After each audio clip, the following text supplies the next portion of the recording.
السلام علیکم ورحمۃ اللہ وبرکاتہ۔ میں ہوں حافظ محمد افضل خورشیدی۔ میں عالم بھی نہیں، قاری بھی نہیں، میں ایک چھوٹا جہاں طالب علم بھی ہوں، حافظ قرآن بھی ہوں۔ آپ کے سامنے اقامت نماز پر بات کرنی ہے۔ میرے دوستو توجہ فرمائیں، اللہ تبارک و تعالی نے نماز قائم کرنے کا حکم دیا، اور نماز کے قائم کرنے کے لیے بھی 2 شرائط ہیں، اور اگر ان 2 شرائط میں سے ایک بھی کم ہوگی تو نماز قائم نہیں ہوگی۔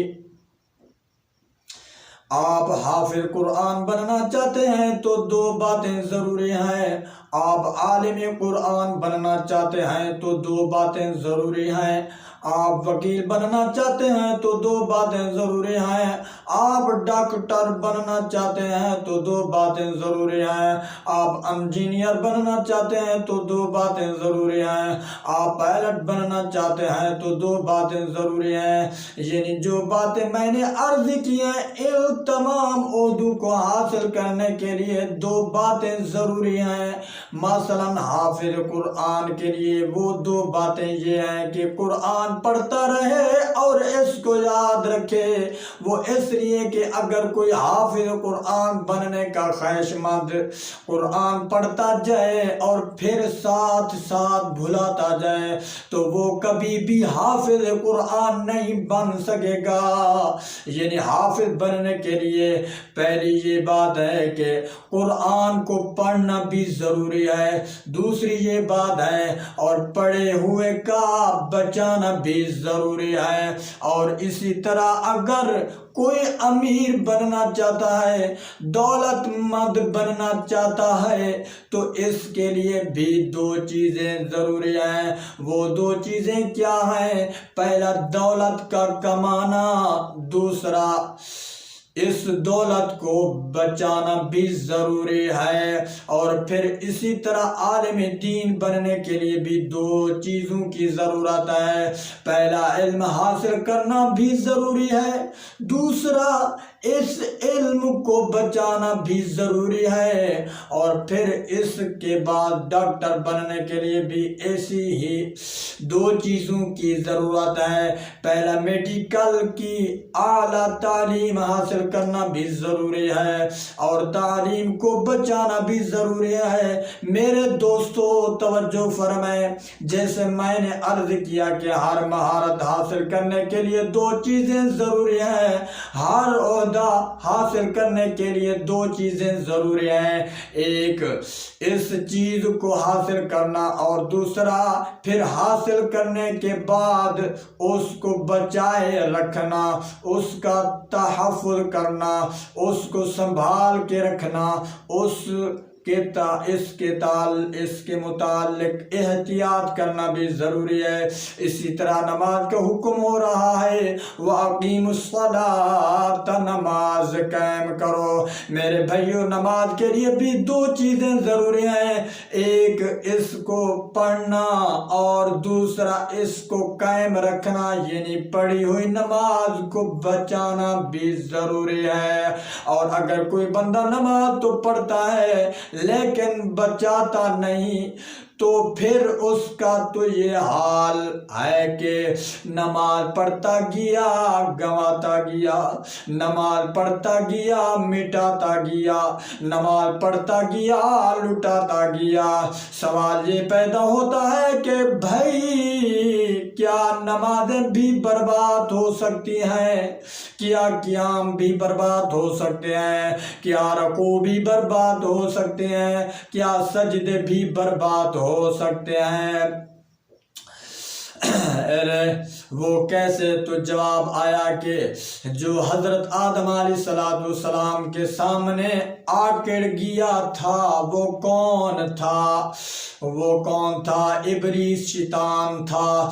اس کے یہی سجدے اور رکوع اور عبادتیں ہی تو برباد ہوئی تھی۔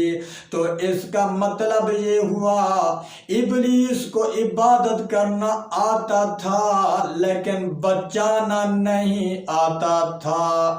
اللہ تبارک و تعالی نے قرآن پاک میں ارشاد فرمائے وَإِذْ قُلْنَا لِلْمَلَائِكَةِ اسْجُدُوا لِآدَمَ فَسَجَدُوا إِلَّا إِبْلِيسَ أَبَى وَاسْتَكْبَرَ وَكَانَ مِنَ الْكَافِرِينَ۔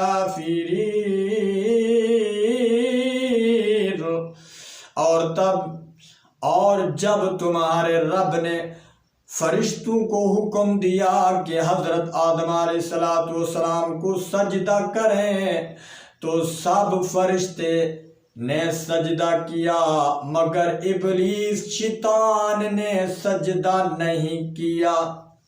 ابلیس کی نمازیں بھی برباد ہوئی، ابلیس شیطان کے قیام بھی برباد ہوئے، ابلیس کے رکوع بھی برباد ہوئے، ابلیس کے سجدے بھی برباد ہوئے۔ یعنی اکیلا صرف نماز کو پڑھنا ہی نہیں بلکہ بچانا بھی ہے۔ تو اب وہ جو اپنی عبادتیں اور نمازیں بچا نہ سکا، آپ سب کو اس سے بچانا ہے۔ کیوں خود کو بچانا ہے؟ بھائی اس لیے کہ وہ تمہارا دشمن ہے اور دشمن سے خود کو بچایا ہی جاتا ہے۔ اللہ تبارک و تعالی نے قرآن پاک ارشاد فرمائے ان الشیطان للانسان عدو مبین،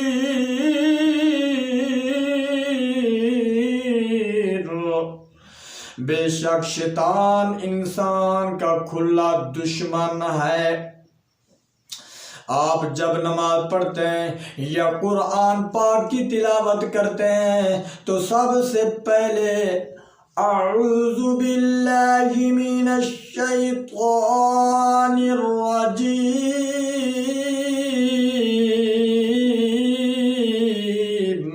بسم اللہ الرحمن الرحیم۔ اگر آپ کا موڈ ہے سورۃ رحمان پڑھنے کا، اگر آپ کا موڈ ہے سورۃ یاسین پڑھنے کا، اگر آپ کا موڈ ہے سورۃ واقعہ پڑھنے کا، اگر آپ کا موڈ ہے سورۃ ملک کی تلاوت کرنے کا، تو اللہ تبارک و تعالی فرماتا ہے کہ ڈائریکٹ نہ پڑھنا تو پہلے کیا پڑھنا ہے؟ اعوذ باللہ من الشیطان الرجیم بسم اللہ الرحمن الرحیم۔